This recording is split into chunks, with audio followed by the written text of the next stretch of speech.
guys, so I'm sick. Bear with me while we go through this entire video. Also, don't mind the laundry behind me. I'm sick. So it's just been chilling on my bed because I don't feel like doing laundry. Like, okay. Okay, good talk. I feel like poop. Colds suck. Why do kids get sick so often? It's a problem. They need to stop bringing home germs. They don't even see other kids that often, and they're still bringing home germs. Ridiculous. The audacity. We're all sick, so everybody's just been gaming and watching stuff together. It's been a week. But today is literally the day before this is supposed to come out. Not gonna lie, I've been so good at staying so on top of videos, right? But then again, last week I had to refilm, and I did it earlier in the week last week, but I had to refilm everything for last week and this week, which, I mean, if you watched last week's, this is all just redundant and you're like, I don't care. But if you didn't watch last week's, then you don't know. But I had to refilm everything, and then we got sick like the day after I was like refilmed the first one and was like, oh, you know, I'll just edit it the next day and then refilm the next.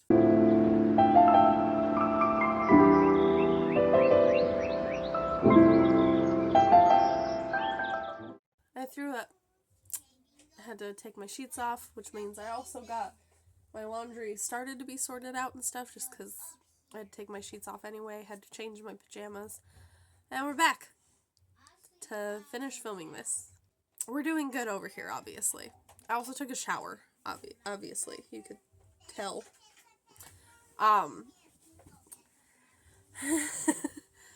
You know what? Being sick isn't fun, okay?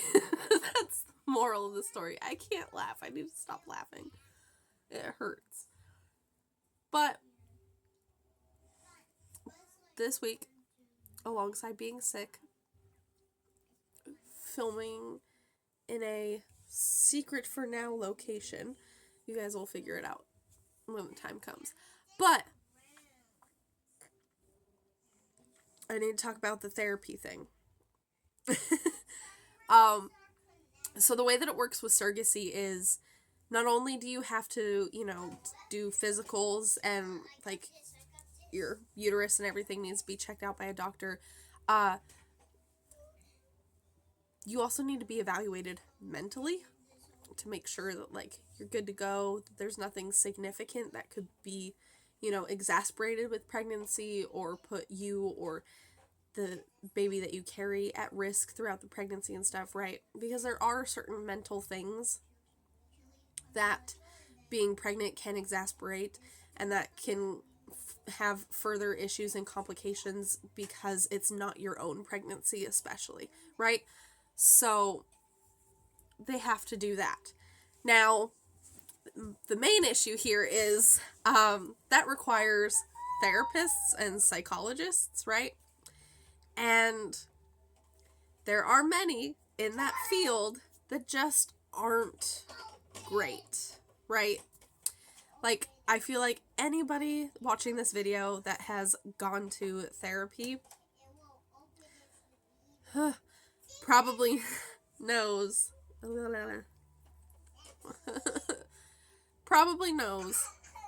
that there are a lot of therapists out there that just aren't great. Like, a lot of people have to shop for the right therapist. And I'm praising it as shop because it is a lot of money. And, like, you could go in for that appointment and you're gonna get billed for it. And they could be the worst person that you ever talk to. Ever. Is a problem. So, all that to say that it's significantly weirder when you know you only have to do this for an evaluation. So, like, you know that they are also, like, they're not only talking to you and having you open up to them and stuff and tell them all about these things that, like, you've gone through in life, but they're also evaluating you, making sure that you're stable and healthy enough to be a surrogate. And, you know, not to say that, like, people go in and lie during those, but I feel like that is probably a concern of the agency. And truth be told, I don't know if this agency is, like, you know, standard with mental evaluations and stuff like that, or if they're kind of not as standard, but I only had to do one Zoom call with the therapist for the evaluation, and that was it. So I don't know if that's standard, but that's what this agency does. And it was like a 3-hour phone call. Like, it was extensive, don't get me wrong. And we talked about the surrogacy, why I wanted to do it, things that I enjoyed about it and stuff, and, like, you know, the thought process behind doing it, things I enjoyed about that part of it, and all that good stuff, right? But there were some concerns because of some things that were in my medical history, and so they had to rule out, like, those, like, alarm bell issue type things, right?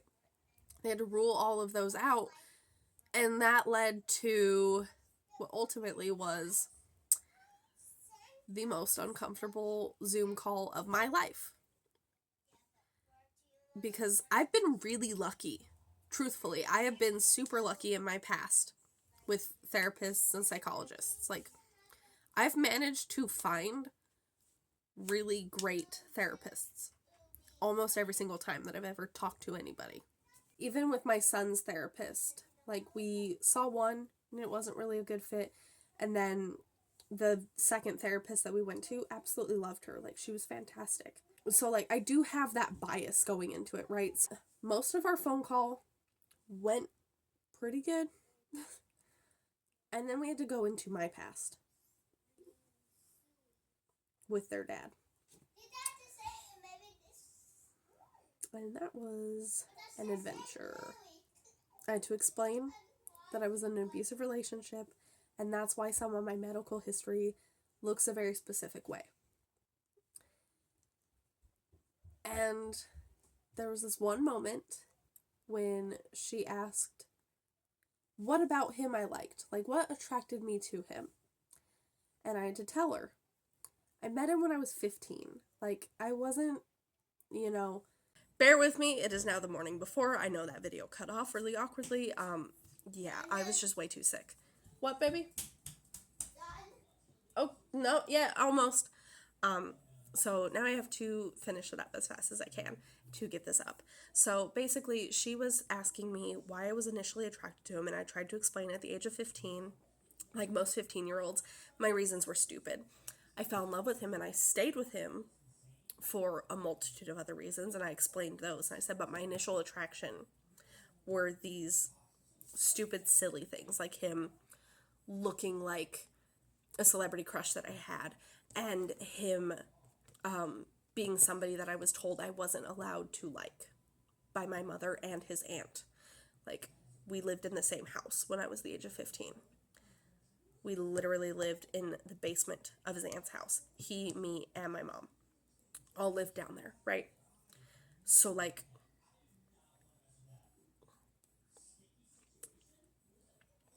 I was told before moving in I wasn't allowed to like him, but I was 15. You can't tell that to a 15-year-old. They're going to go do the opposite. And that's what kind of catapulted this whole thing, right? But I was very upfront and blunt about it. And she responded to that with, well, sorry about that. I have it propped up on really silly things right now, sorry. But she was actual victims of DV have deeper reasons for why they ended up with their partners. And I was like, well, I don't have anything past that. Like, I have nothing else to offer you. I understand that, yes, I have a traumatic past, and yes, I understand that there are things that put me at higher risk of it, but the reality is that he's the one bad seed out of the dating pool I've had. Like, I've dated annoying guys. I've dated guys that just weren't the right fit for me. I've dated guys that have done wrong by me, like, in the sense of, like, cheating and things like that. But all of them, I'm still cool with. Like, even the one that cheated on me, like, we were kids. I dated him when I was 14. I'm like, I have no bad blood with any of them. They're all great dudes. They've grown up and matured into men that are actually really great guys. Like, and I can confidently say that. I have yet to reconnect with one of my exes just to catch up and see how life is. To be like, wow, you're kind of an awful person. Except for my kids' dad. He is literally the outlier in my dating pool. So,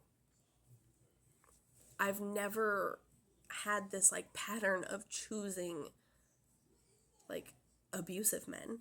I've never had this pattern of consistently choosing men that are degrading me and things like that. Because, like, even the dude that cheated on me, it was more so he was at a high school party. I didn't go to high school parties. He made out with somebody while drunk at the party. I cried and broke up with him. Like, you know, like, he got drunk for the first night and came clean to me the very next day. Right? That's like the worst thing that any of my other exes have ever done to me. Like, most of them, it was really just like a, you're not the right fit. We're just gonna move on. Okay, cool beans. Right? It wasn't anything dramatic or drastic or scary. So, I just didn't have a pattern to display to her, and I didn't have, like, this really long history of constantly choosing abusive men, and so she seemed very irritated by that and wanted to, like, fix my story, and she kept trying to put words into my mouth. And it just made it very uncomfortable and extremely awkward, and I should have reported her. I didn't. I was like, I only have to deal with her one time. I'm not even going to waste my breath on this, whatever. And I just let her talk for a good half of it and going, yeah, I can see that, yeah. And that was my evaluation. Like, was it a great evaluation? No, obviously not. And I don't think that she actually asked the questions that she probably should have to make sure that I was capable of being a surrogate, especially with my past. Like, yeah, there wasn't really a lot of confidence in how she performed her job, but I was very confident in my standing, and realistically, I should have reported her. If you go on a surrogacy journey and you have a therapist like that, please report them. Please learn from my mistakes. Like, I effed up in not reporting her, and I will fully own up to that. I fully admit to that, and I apologize for that, right? But I can't change that now, so I just have to remember to do better next time, and hopefully tell others, hey, things like that should really be reported to people, even if it's just to the agency, so they know to not work with them. You know, just something, anything. But that's the whole video. I'm going to end it here because I have to try and get this uploaded today because I don't want to upload it on Sunday. So, thank you so much for watching. The surrogacy journey gets a lot more interesting. You'll see actual clips of the journey as it's actually progressing and stuff now. So it'll just be more entertaining. Yeah, cool beans. Okay, thanks for watching. See you guys next Saturday. Bye.